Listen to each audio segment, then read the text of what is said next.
Good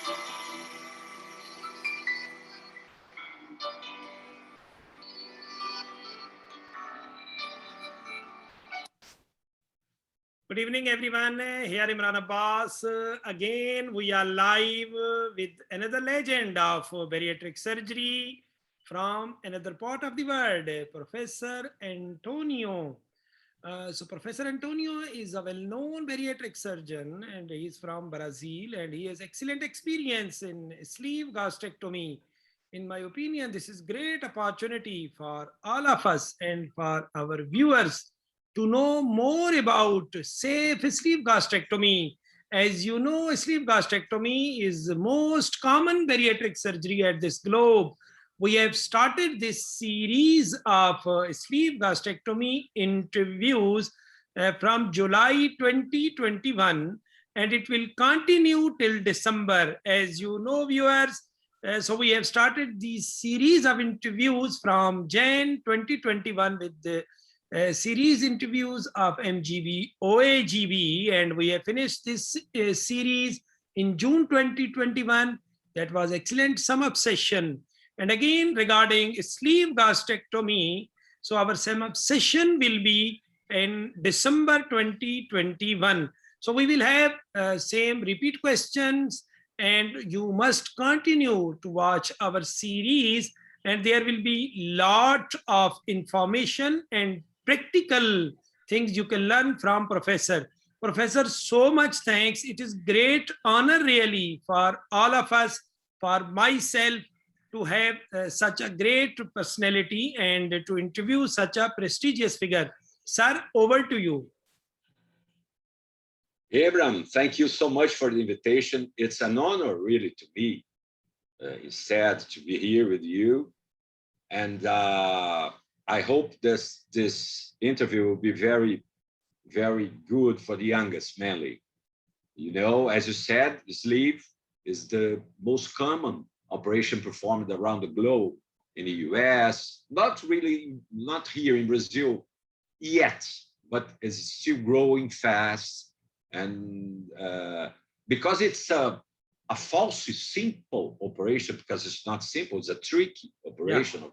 Yeah. Instead, I think this initiative of yours is very good, mainly for the young surgeons, and I'm just available to all your questions you have, the audience. Thank you, sir. Thank you, sir, because we have repeated questions. Sir, your brief introduction. Oh, yeah. My name is Antonio Claudio Jamel Coelho. The guys here know me as Jamel. By the way, it's a Syrian name. My grandparents were from Syria. And the guys here know me as Dr. Jamel. I was past president of the Brazilian Society for Bariatric and Metabolic Surgery, Chapter Rio, for 2 terms. And I am now the president-elect of the Brazilian Society for Laparoscopic and Robotic Surgery, here also, Chapter Rio, where I live. And we run a busy private practice clinic with the 99% performing bariatrics. So in our practice, sleeve is like 35% of our operations. In Brazil, you know, gastric bypasses is still the most demanded operation. The patients, they demand more gastric bypass than sleeve, but I think that this is changing with time. And we are now, if I look 2012, I used it to perform 10% of sleeves. Now it's 35. So it's growing year by year, by year, by year. Because for the selected patients, sleeve is a good operation. All we know. That's because it's growing. Because if it were a bad operation, it would not have reached the top scale of all the operations around the globe. Sir, excellent. Sir, hope very soon we see you and meet you in Dubai very soon after this restriction of COVID-19.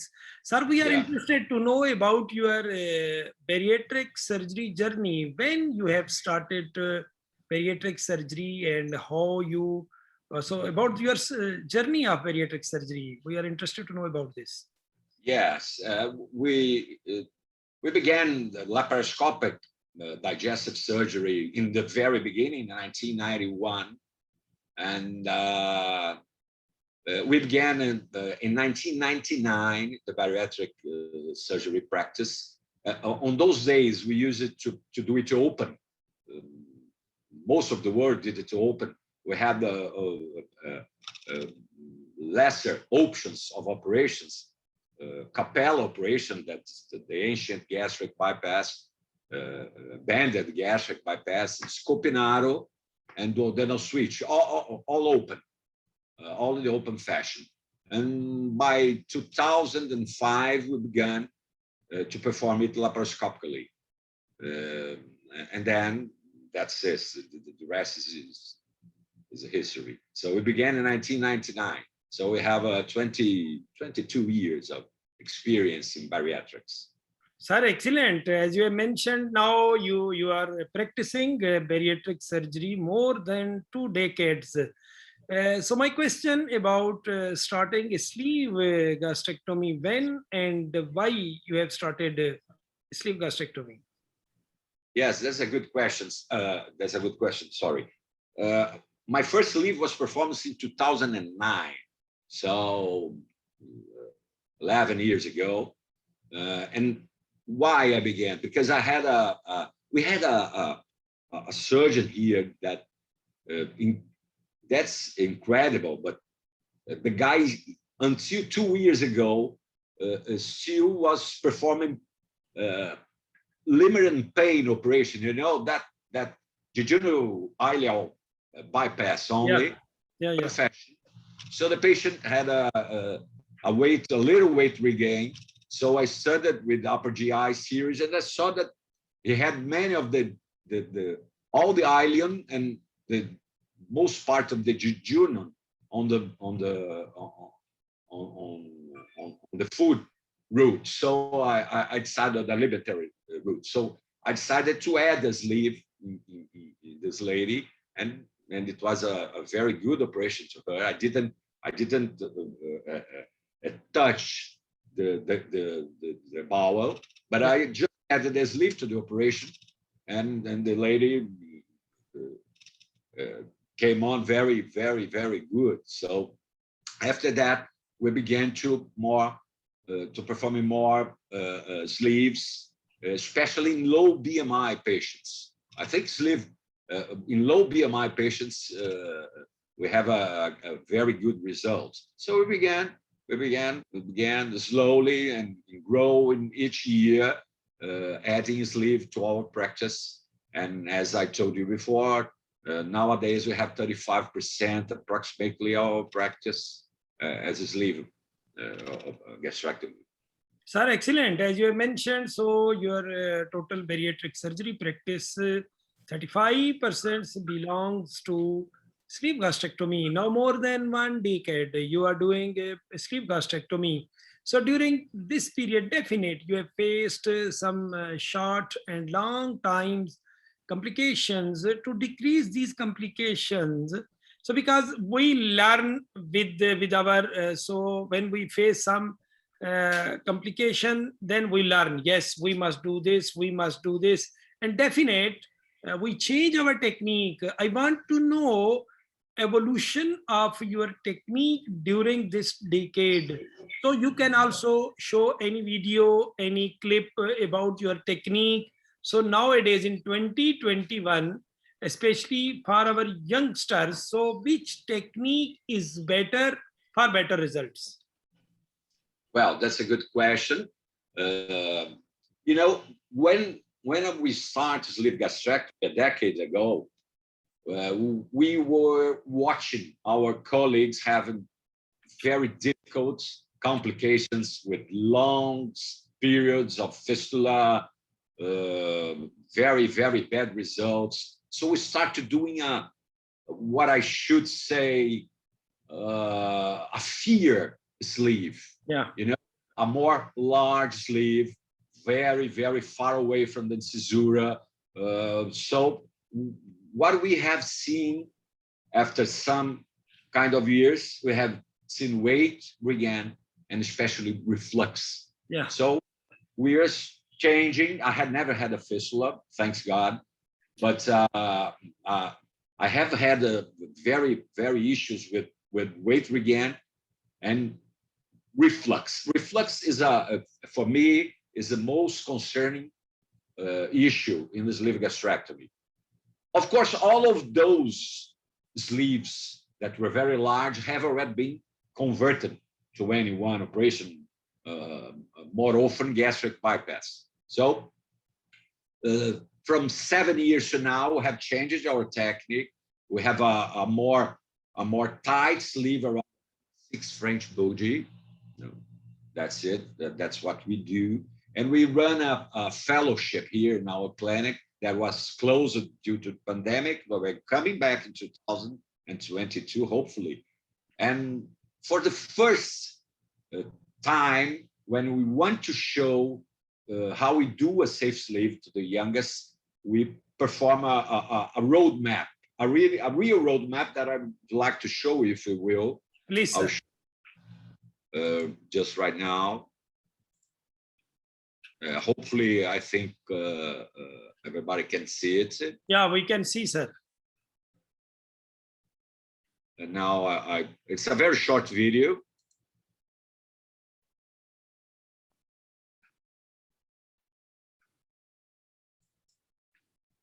It's a very short video. And I'll show you what we do. The first step of the operation is to mark with a surgical marker. Now you just break the tip and put in a gas grasper and forceps, and now we draw a line in the incisura. Now we began our stapling from 4 centimeters from the pyloros. Now that's our what you think it's good enough.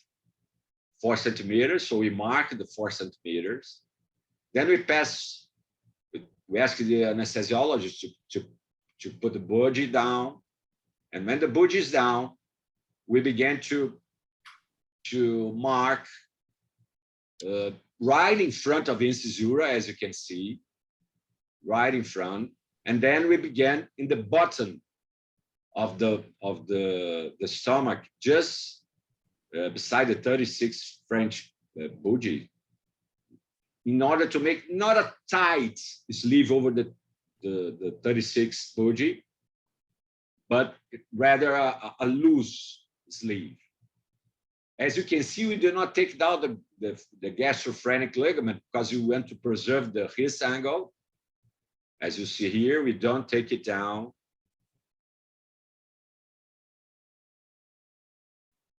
So now we have a roadmap.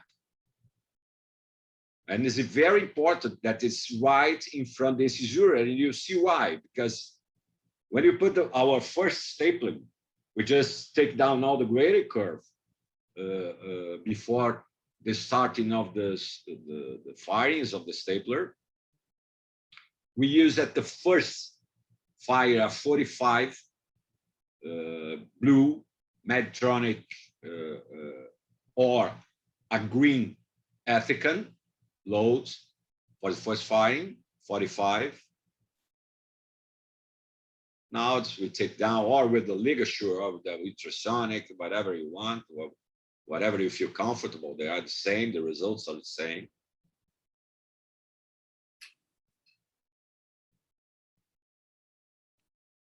Now it's important, that's why we mark the right in front of incisura in order to see the tip of our stapling, far away from the incisura.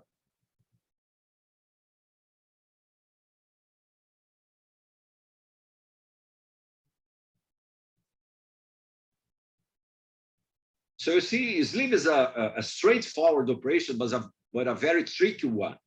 We have to look at the posterior wall, anterior wall, because a twist in the stapling line means a functional stenosis. It acts, it seems like an stenosis, but it's just functional.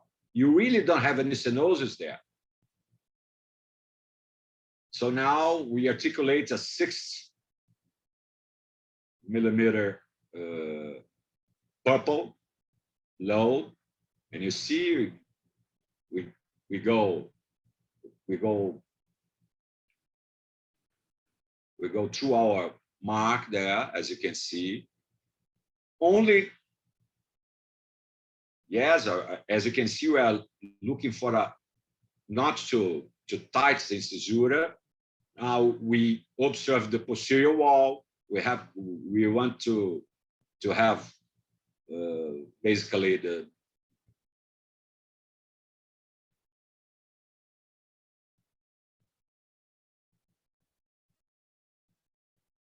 so we continue straight.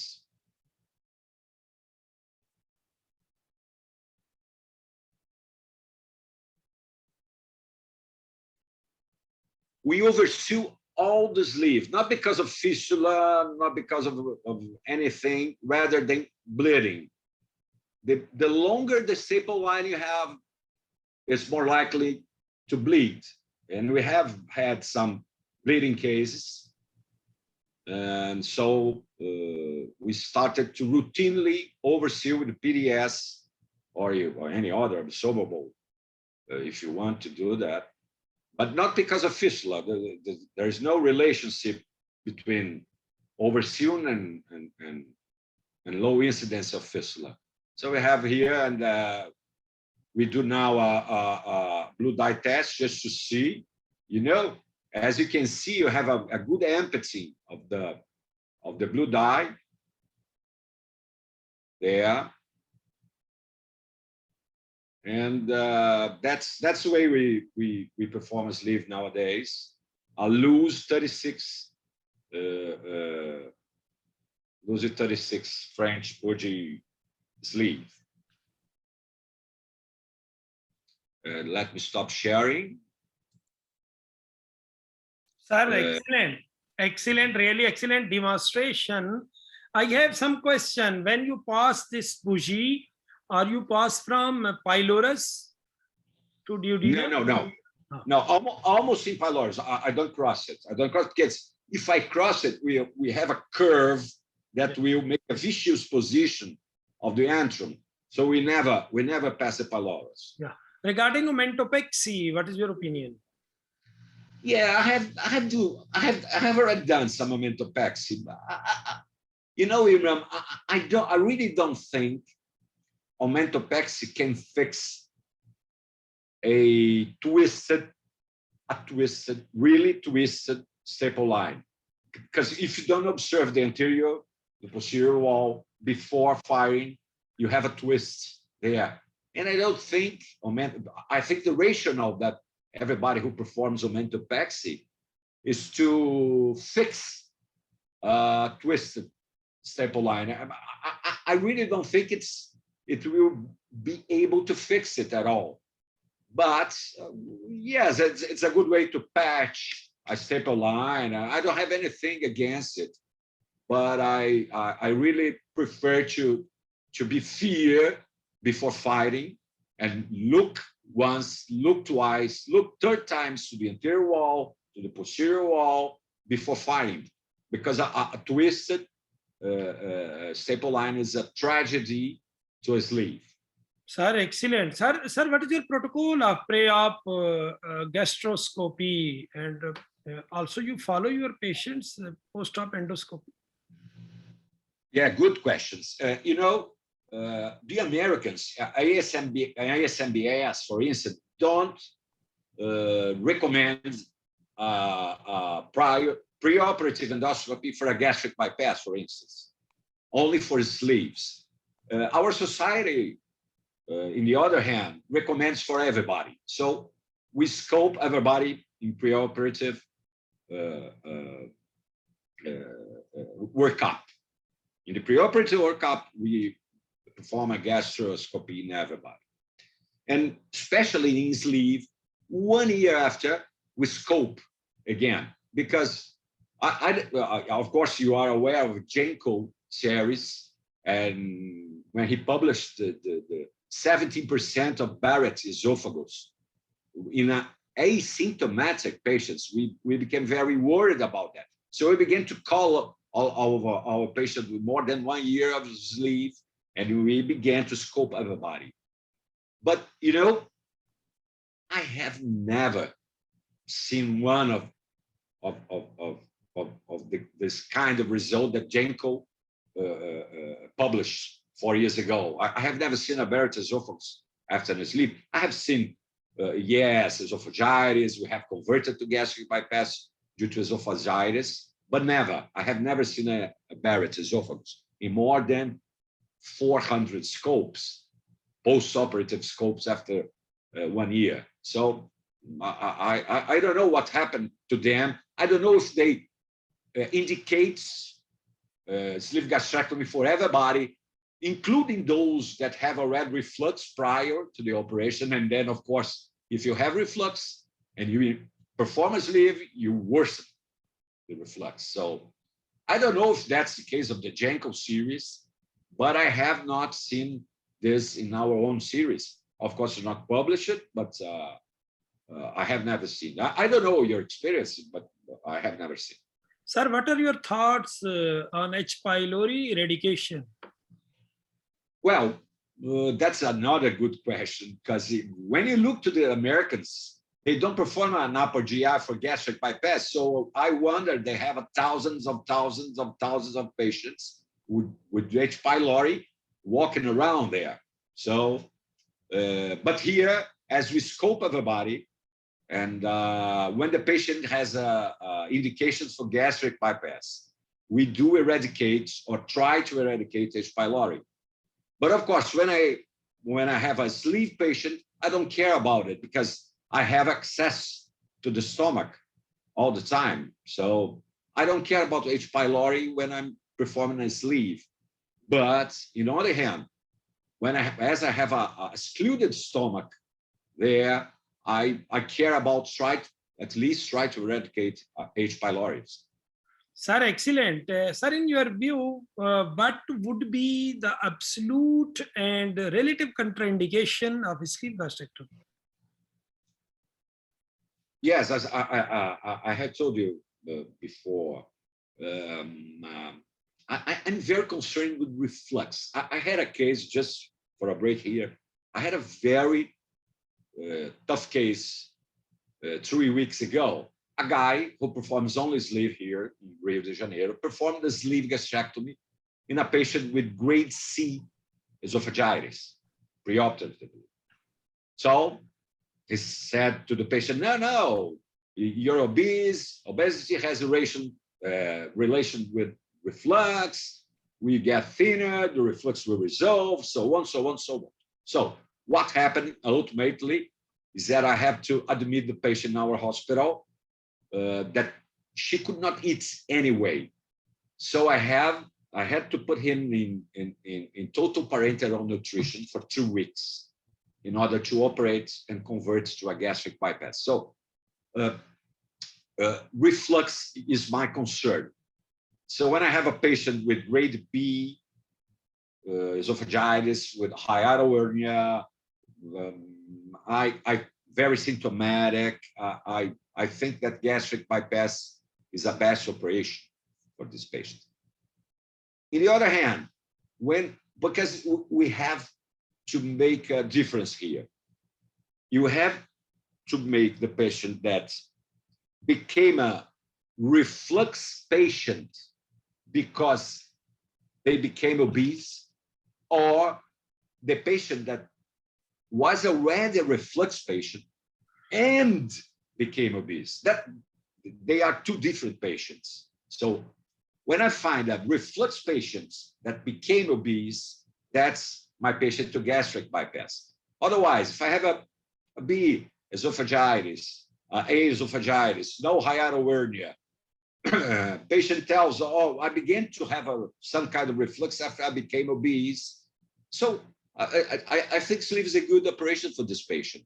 Sir, excellent. Really, in your debate. So, because this is the target of our interviews, as you have mentioned, so a case with the reflux and then become to obese, and a patient with reflux symptoms, GERD symptoms after obesity, totally two different pathology. Amazing, amazing. Sir, my question regarding, definitely you have faced, so you are doing, so because this is a routine pre-op endoscopy, so just imagine, or maybe you have faced such a case, patient with symptomatic GERD. So, you know, GERD has a wide definition. We cannot limit this definition of GERD, but endoscopically, nothing.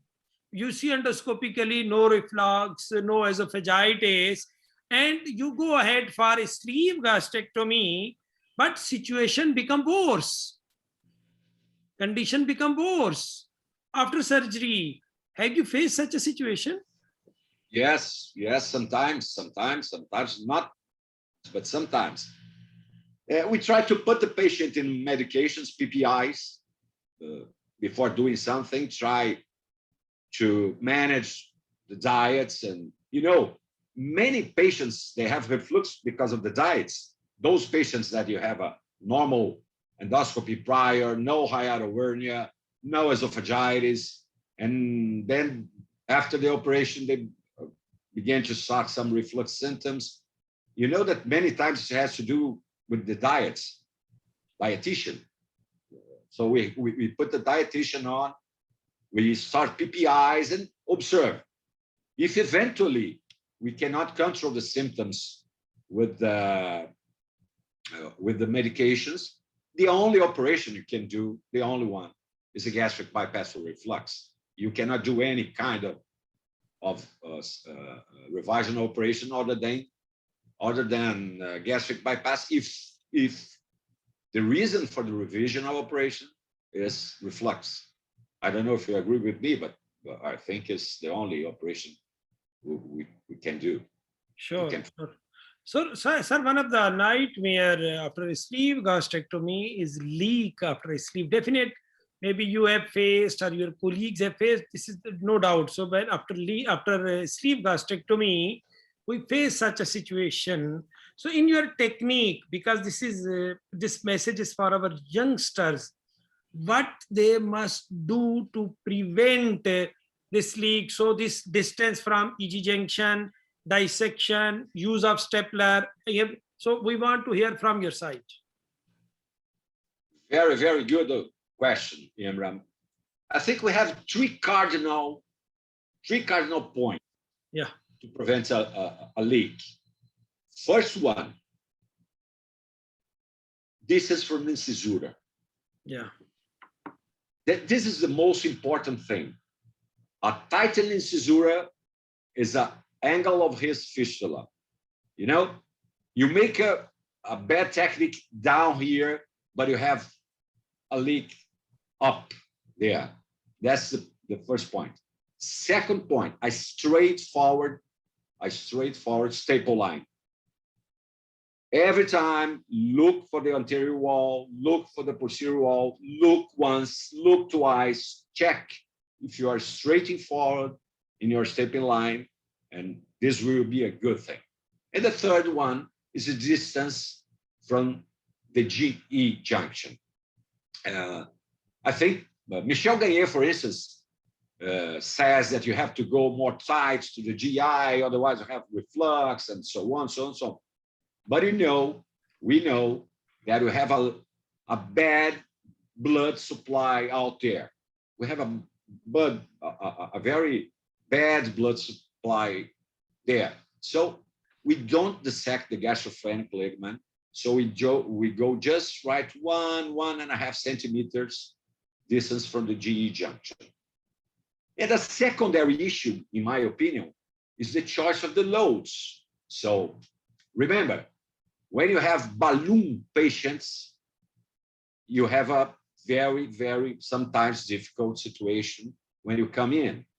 So be aware if you have patients with balloon placed gastric balloons. I don't know if in your country is allowed balloon, or if you have a, here in Brazil have a very huge practice of putting balloons in patients. So when I have a balloon patient, the choice of the load is very important. I always begin with the black loads in the first file when you have a balloon patient prior to the operation, because the balloon stays on the fundus and the body, fundus and body.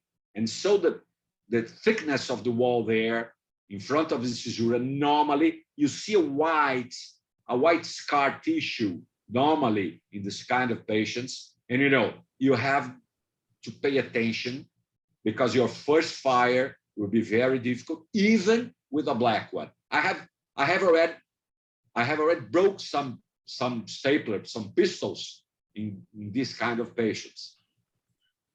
Sir, excellent. Sir, how long time you wait after extracting balloon? 2 weeks, 3 weeks, then you will go for a sleeve gastrectomy. The time between removing the balloon and sleeve gastrectomy. Yeah.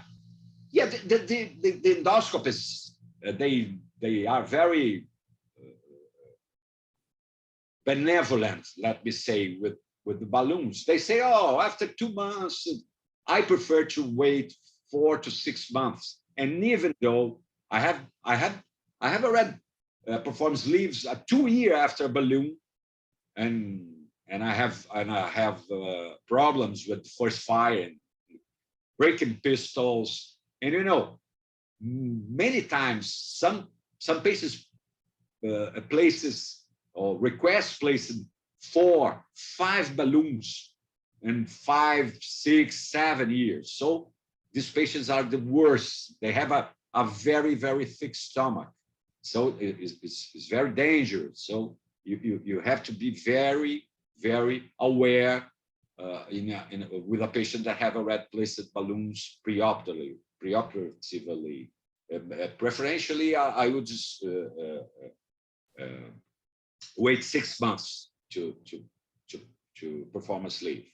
Sir, in such a situation, because you know better than me, so this gastric balloon is also a restricted procedure, and sleeve is also restricted procedure. So a patient with multiple time using this gastric balloon and again face failure, are you prefer to go for any malabsorptive or hypoabsorptive surgery rather than a sleeve gastrectomy? Well, I apply the same rules to the same algorithm to choose my patients. That's because you have a very wide range of patients that places balloon. You have 6 BMI patients that place balloon, and you have 36 BMI patients that place balloon. The endoscopists, they don't care what BMI the patient have. They simply say, oh, okay, I can help you, and I put a balloon in place. So, I perform gastric bypass after balloons. I perform sleeve gastrectomies after balloons, and because we have a very wide range of patients that place balloons. Yeah, sure. Because sir, when we put this case, because in Dubai, yes, this is a common issue. Also, we are facing here. So after gastric balloon, one of the issue is hiatal failure, and the patient are suffering with GERD symptoms. This is not hiatal hernia, hiatal failure due to high pressure, intragastric high pressure. So in such a situation, it will. What is my personal? This is my just opinion, or also my question, because for better results, if we will go for hypoabsorptive or malabsorptive procedure, maybe better results, and we will face less complication, especially leak from stapler line. Are you agree, sir? Yeah, there is a concern with us here because we cannot perform, for instance, SATIs, SASIs, we cannot perform. We have a very regulated system here, and so the insurance companies, they consult the permitted operation here, and we have only gastric band, gastric bypass, sleeve gastrectomy, and DS. So we can perform only this 4 operations here in Brazil. We cannot perform Many groups. Sorry, except in research protocols. SASI, we have many groups performing SASI, SADS, and so on, but in research protocols, not in regular clinical practice. And yes, if I have a patient that suffered a lot with reflux, of course, you need the observation that the reflux in these patients is because of the high pressure of the balloon into the gastric lumen. So I think that maybe gastric bypass could be a good operation. That's the operation I can perform here. Sir, regarding gastric bending, because you have started your journey of this bariatric surgery no more than 2 decades. Definitely at that time, the most common surgery was gastric bending. I also remember, so at that time, the most common bariatric surgery was gastric bending. And nowadays, we are facing and we are removing and we are converting that surgery. So after, what is your experience about doing or performing a sleeve on a gastric band? Oh, that's a tough question. Tough question. You know, a gastric band was the first way that the bariatric surgeon of the past, like me, felt safe to do it laparoscopically. Was the first operation. So we have a lot of bands here in Brazil, 2001, 2002, yeah. And I've removed all of them by converting one time, 1 step, 2 steps. So when I have a patient that has still a band inside, they are very rare nowadays here, and the patient desires a sleeve, I perform it in 2 stages. I remove the band, perform a scarotomy, scar tissue, go outside, and 6-7 months later, I perform a sleeve gastrectomy. But if the patient is fitted for a gastric bypass, I perform it in 1 stage. Remove the band, remove the scar tissue, and perform, because we have a low pressure chamber. So I'm more confident in performing in 1 stage, band to bypass, and 2 stage band to sleeve. Sir, in such a situation, when you are going to stage a sleeve gastrectomy after gastric band, so definite gastric band also cause hiatal failure. Are you interested to do heteroplasty or chloroplasty in such a situation, or this is not compulsory? No. This routine. After a band, we always check the hiatus, because when you pass the band, you destroy all to pass the band. You know, all the physiological ligaments that we have there, the phrenosophageal membrane, gastroesophageal ligament, they all have been destroyed by the band. So we check the hiatus, and most of the time you have some kind of an open or loose hiatus, weak hiatus. They are cruise. So we place 2 stitches mainly most of the time with the ethibond there, and then perform the sleeve. Sir, excellent. Sir, as you have mentioned, so this is a great message for our youngsters. If they are going to remove a gastric band, only removing the gastric band will not solve your issue. You must remove that scar. You must remove that capsule that is also around this stomach. If you will not remove, so still band is there. First, you must remove. And please, if you are going to so you have planning for a sleeve, never go for 1 stage. So it is better to go for 2 stage, then you will be safe, your patient will be safe. This is great message. Sir, my question regarding weight regain after sleeve gastrectomy, which percentage of your patient are facing weight regain after a sleeve gastrectomy? If I look to my 2 years, first 2 years of sleeve, 100%, you know, because we didn't know how to perform a sleeve in the right manner. But now, maybe maybe. I have to put that numbers in, but I think something like 30% of weight regain, something like that. A little bit more, a little bit less in some cases. But you know, I think sleeve gastrectomy in low BMI patients, BMI under 40, I think that's a great operation. And my only concern is a still reflux in all the patients. But when you look at the weight regain and you see a cut line as 40 BMI, you see that you have a huge difference between weight regain after 40 and under 40. Above 40, under 40 BMI. Yeah. Patients are more likely to have a very, very long, good evolution.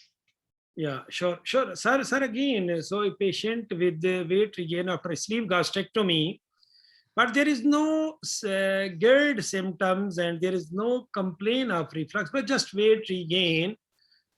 So are you prepared to do re-sleeve in such a situation?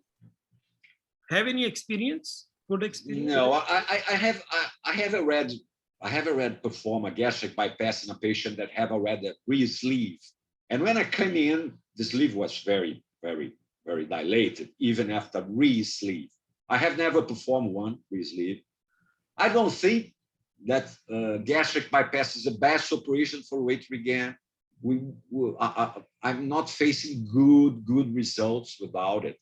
But I'm stuck on the legislation here in Brazil. I'm stuck on it.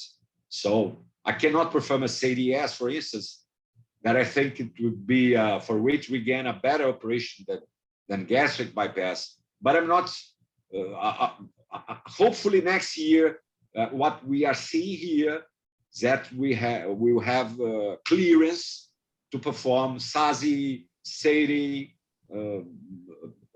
MGB, OAG. MGB. We have, I think we are going to have clearance to do that. But until now, the only operation that I can perform is gastric bypass. And you know, it's not the best operation for weight regain after sleeve. Sir, what is your opinion regarding band-aid sleeve gastrectomy? Nowadays, it is fashion, and also Phoebe started in India, and Mohit Bhandari also. Yeah. Yeah.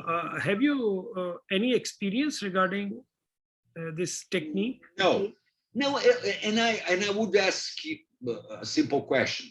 If my concern with sleeve is reflux, assuming that sleeve is a good operation, and it is, my only concern, and many of our colleagues, including you, is with reflux. And I wear a barrier that promotes reflux. So I really need to see the long-term results of it in order to see what's going on and to show my opinion and to figure out my opinion about bending a sleeve. Because when you look to weight loss, maybe it's rational. Yeah, I'm adding a barrier, okay, it will be more difficult to swallow, okay, I think I will have a better weight loss. But my concern in a patient that fits a sleeve gastrectomy is not weight loss, it's reflux. And I'm adding a mechanism that surely promotes a little bit more reflux. And I don't have a red figure my opinion on that. Yeah. I don't know. Yeah. Sir, many times, personally, I have faced many cases weight regain after sleeve gastrectomy. When we go for, so also because before going to do, so we also need some workup like gastroscopy, like we need barium meal or barium, so everything we do. So there is no dilated pouch, same standard sleeve, but patient gain weight, as you have mentioned. So about 30% of your patient gain weight after this standard technique. So definitely the role of lifestyle change. So this is message for our youngsters. That is very important. So it depends on the patient lifestyle, patient selection. If you select good patient change lifestyle, definite you will face less complication. Sir, my question regarding GERD after sleeve gastrectomy. how much percentage of your patients are suffering with? Because this is also a hot topic all over the world. So GERD after sleeve gastrectomy, is it reality? And how many cases and percentage of your cases are suffering with GERD after sleeve gastrectomy? This is a tough question to answer, but it seems to be the same with all of us. You know, some kind of dietary habits, as I told you before, induces reflux. So you have those patients that it's very quick, so they experiment reflux. So they said, no, doctor, I'm okay. I'm very happy with my weight loss, but I'm still getting some reflux. So I say, oh, come on, check your diet, go to the dietitian again, make an appointment, check what we are doing wrong. Because when we scope those patients, we don't see esophagitis.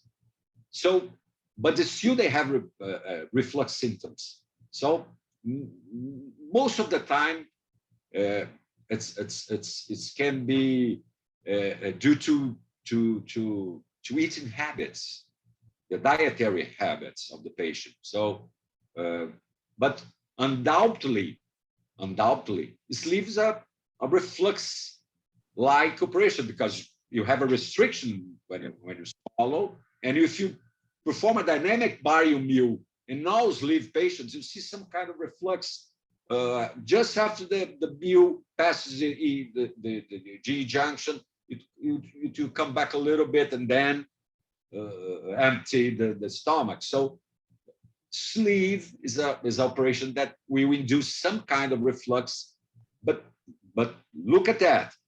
You can scope those most of the patients, and you don't see any esophagitis. You don't see anything.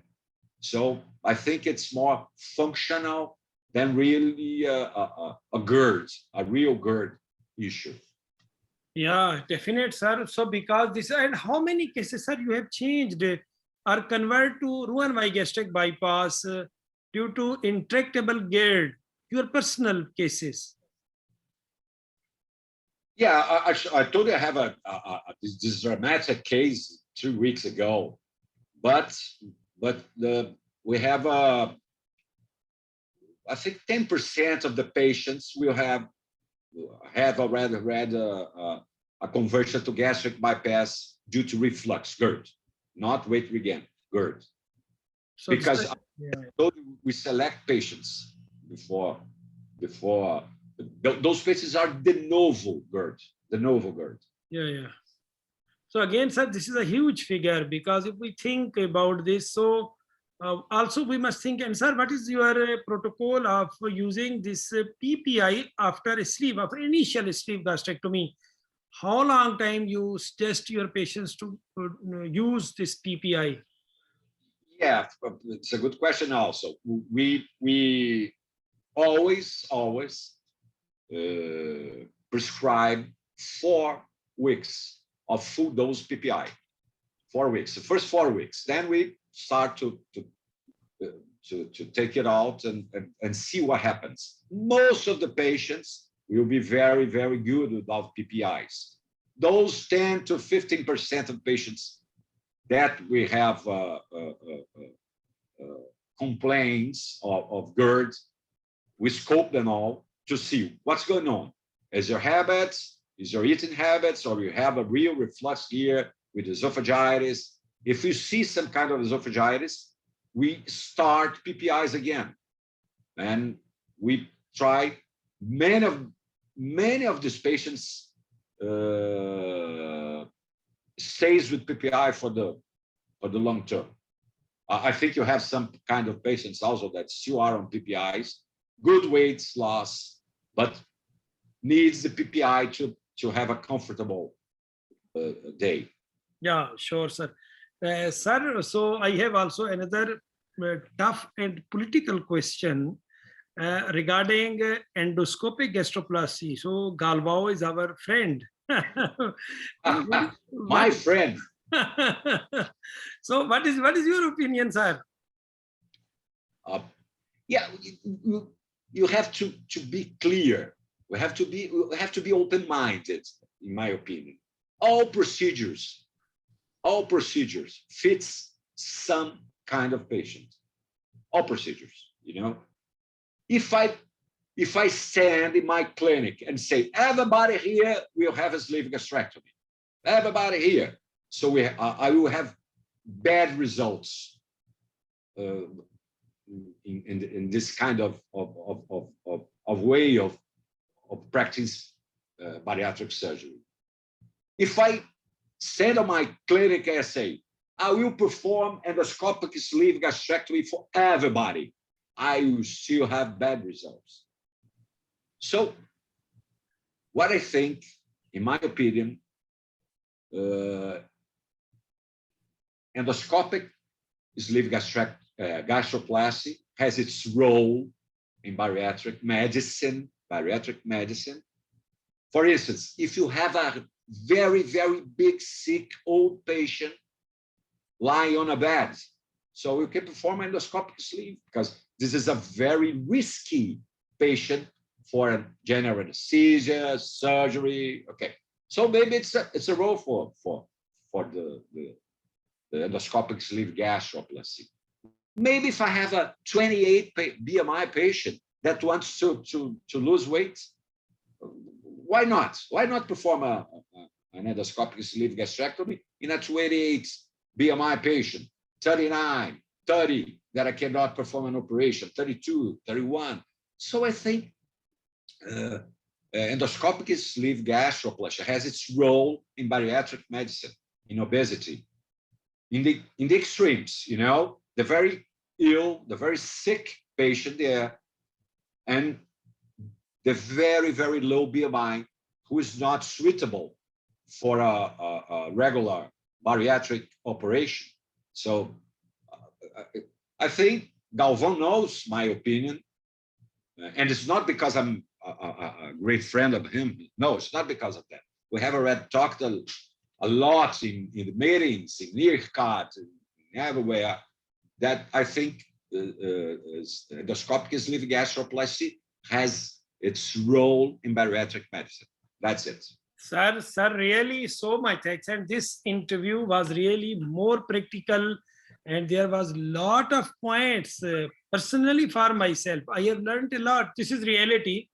And because this was your experience, when you are talking about your experience and sharing your knowledge, sharing your experience, really it was a great experience.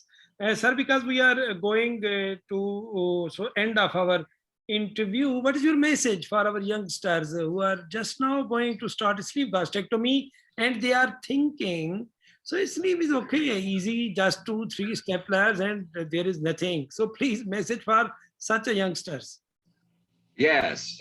I would say that the first message is sleeve gastrectomy is the most difficult, easy operation of GI tract. It's the most difficult, easy operation because it's a straightforward operation, but it's not easy. It's very tricky. So we all know that why everybody wants to start bariatric with sleeves, because you don't have an anastomosis, you don't have mesenteric defects to close. So it's more attractive, it's more quick, it's less tiring. I know all that. But believe me, sometimes sleeve is more difficult than gastric bypass. So if you are beginning, pay attention in these 3 key points: incisura angularis, twisting staple line. So make sure you make a very, very straightforward staple line, and the G junction, 1 and 1.5% away of it, and the right choice of the load in some cases. So that's my message. Be very patient before filing. Look at the anterior wall, look at the posterior wall, look at the distance of incisura, check once, check twice, because this 10 minutes you lose doing that will spare a 2 to 3 months suffering in a complication, in a leak in the postoperative period. Sir, this was great message really, and hope our youngsters and also for our viewers. So it was very fruitful. Sir, so much thanks, and also our viewers, so much thanks. So because always we need your support. And if you have any question, you can ask question in comments, and Professor will answer you. We will continue this series of interview regarding safe sleeve gastrectomy, and next week we will have another legend of bariatric surgery. So we will continue this series till December 2021, and in December 2021 we will have a sum-up session, and we will try our best to convey this message. So regarding safe sleeve gastrectomy, so this is our target, and during this especially COVID era, due to some restriction, especially this international conferences, we try our best, especially to invite such a legends of bariatric surgery, and they are sharing their personal knowledge. Sir, so much thanks, really appreciable. It was great honor, and hope very soon see you in Dubai or any other international event. Thank you, Irma. It was a really honor to share with you my little experience. No, sir, it was great honor, sir. Great honor, sir. Thank you so much. It's a pleasure, and I'm available wherever you want. Okay. Thank you, sir. I hope for everybody. Thank you, sir. Thanks a lot. Thank you.